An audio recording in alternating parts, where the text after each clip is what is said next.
Hello friends, most welcome to career academic guide.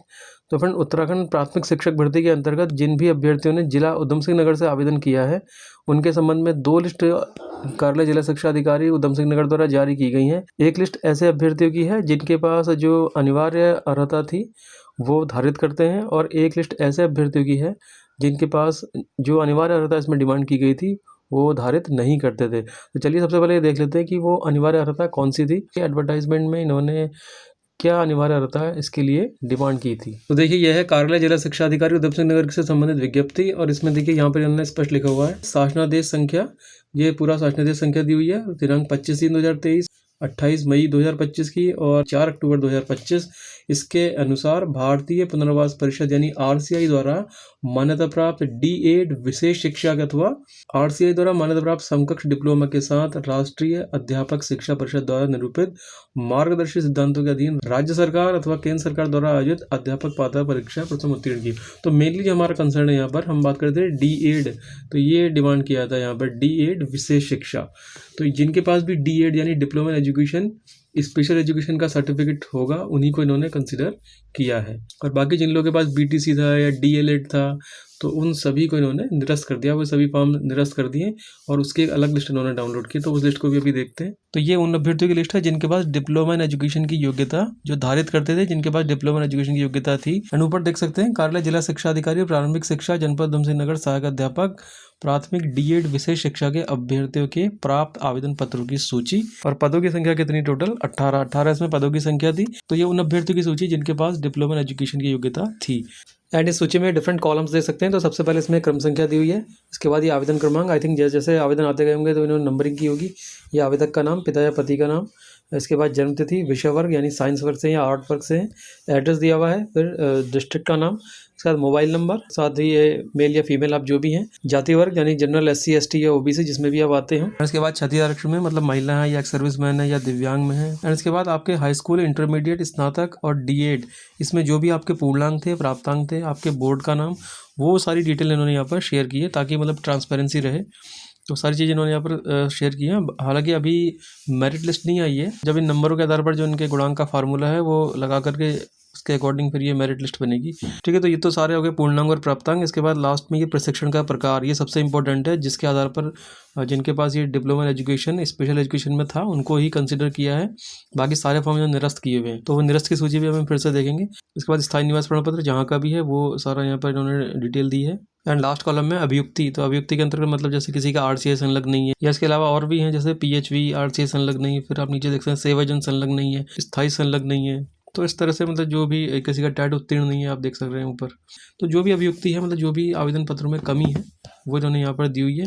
अब इसमें एक क्वेश्चन ये होगा कि भाई इन्हें कंसिडर किया जाएगा या नहीं। तो आई थिंक ये कंसिडर तो हो जाएंगे, लेकिन इन्हें डॉक्यूमेंट वेरिफिकेशन में वो सारी चीज़ें दिखानी पड़ेंगी। ऐसा होना चाहिए, ऐसा कंफर्म नहीं कि ऐसा होगा, लेकिन ऐसा होना चाहिए जहाँ तक मुझे लगता है। ठीक है, किसी का स्थायी रोजगार संलग्न नहीं है, तो ये सारी अभियुक्ति यहाँ पर लिखी है जिसके आवेदन पत्र में जो भी थोड़ी बहुत जो भी कमी है वो यहाँ पर दी। जैसे स्नातक अंक पत्र संलग्न नहीं, ना ही आवेदन में अंक न की गई है, तो किसी ने अपनी मार्कशीट ही नहीं लगाई है, ना आवेदन फॉर्म में उसके बारे में कुछ लिखा हुआ है।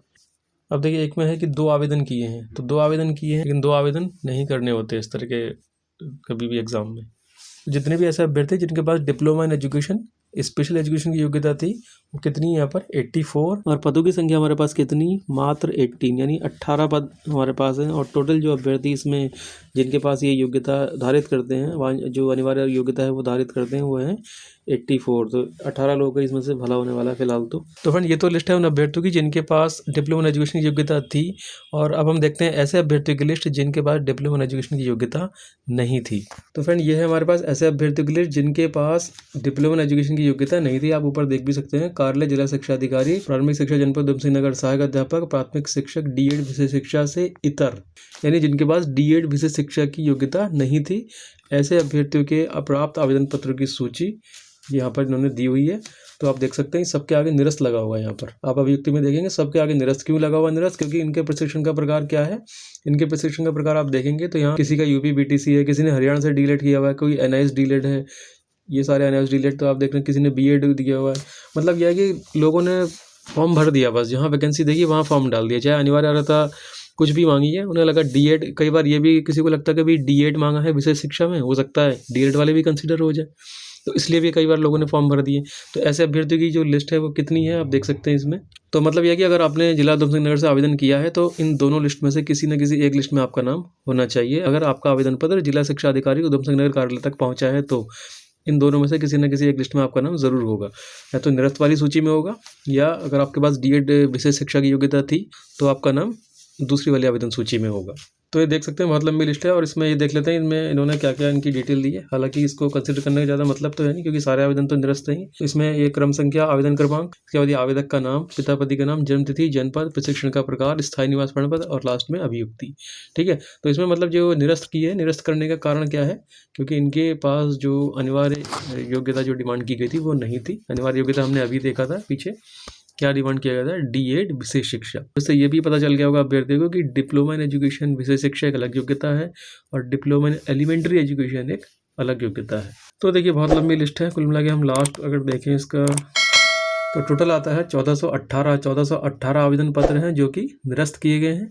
और लास्ट वाले में एक ही अभियुक्ति में लिखा हुआ विलंब से प्राप्त, यानी इनका जो आवेदन है वो कार्य जिला शिक्षा अधिकारी उधम सिंह नगर में देर से प्राप्त हुआ, यानी उसकी लास्ट डेट निकल गई होगी, उसके बाद प्राप्त हुआ है। केवल देखिए नाम दे रखा है और पिता या पति का नाम जो भी है वो दे रखा है, और आगे ना डेट ऑफ बर्थ दी है ना इन्होंने ये प्रशिक्षण का प्रकार दिया है। तो ठीक है, आगे अभियुक्ति में है विलंब से प्राप्त, मतलब इसको आई थिंक इन्होंने कंसिडर नहीं किया है। तो फ्रेंड ये थी जिला उधम सिंह नगर से आवेदन किए गए आवेदनों की सूची, और आने वाले समय में इसी तरह से डिफरेंट डिस्ट्रिक्ट से संबंधित सूचियाँ भी हमें देखने को मिल सकती हैं। तो उत्तराखंड प्राथमिक शिक्षक भर्ती से संबंधित इसी तरह के रिसेंट अपडेट्स के लिए सब्सक्राइब कीजिएगा हमारे चैनल कैरियर एकेडमिक गाइड। मिलते हैं किसी नेक्स्ट इन्फॉर्मेटिव वीडियो में। Till then take care, good bye, thank you very much.